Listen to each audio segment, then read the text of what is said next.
നമസ്കാരം. മലയാളി വാർത്തയിലേക്ക് സ്വാഗതം. തിരുവനന്തപുരം കഠിനംകുളത്ത് യുവതിയെ വീടിനുള്ളിൽ മരിച്ച നിലയിൽ കണ്ടെത്തിയ സംഭവം.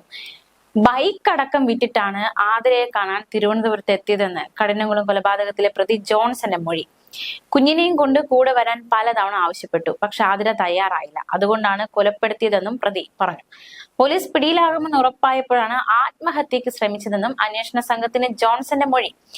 യുവതിയെ കുത്താനുള്ള കത്തി ചിറയൻകീഴിൽ നിന്ന് വാങ്ങി. മാത്രമല്ല, ഈ കൊലയ്ക്ക് ശേഷം ആതിരയുടെ ഭർത്താവിന്റെ ഷർട്ട് ഇട്ടുകൊണ്ടായിരുന്നു ജോൺസൺ ആ വീട്ടിൽ നിന്ന് ആതിരയുടെ സ്കൂട്ടറുമായി കടന്നു കളഞ്ഞത്. ജോൺസൺ ധരിച്ച ഷർട്ടിൽ രക്തമായി. അതുകൊണ്ടാണ് അയാൾ ആ ഒരു ഷർട്ട് വീട്ടിൽ തന്നെ ഉപേക്ഷിച്ചിട്ട് ഭർത്താവിന്റെ മറ്റൊരു വസ്ത്രം ധരിച്ച് ആതിരയുടെ സ്കൂട്ടറിൽ രക്ഷപ്പെട്ടത്.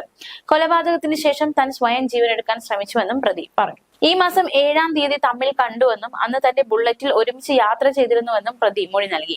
ഡിസംബർ 7 മുതൽ ജനുവരി 7 വരെ ചിങ്ങവനത്തെ വീട്ടിൽ ഹോം നഴ്സായി ജോലി നോക്കിയ ജോൺസൺ അതിനുശേഷമാണ് ജോലി ഉപേക്ഷിച്ച് പെരുമാതുറയിലെത്തിയത്. എന്തായാലും ഇയാളെ കോട്ടയം ചിങ്ങവനത്ത് നിന്നാണ് പോലീസ് സംഘം പിടികൂടിയത്.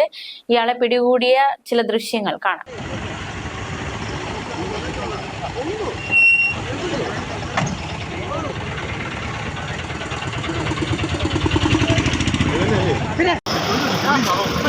ഒരുത്തനെ കൊന്നിട്ട് വന്നാണ്.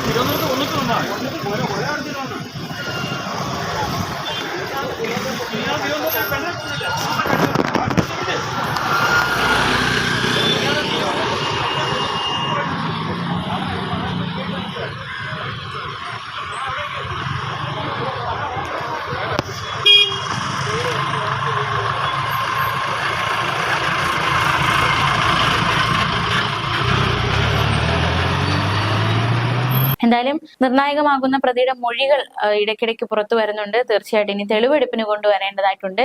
തെളിവെടുപ്പിന് കഠിനംകുളത്തെ വീട്ടിൽ പ്രതി എത്തിക്കും. ന്യൂസ് ഡെസ്ക് മലയാളി വാർത്ത.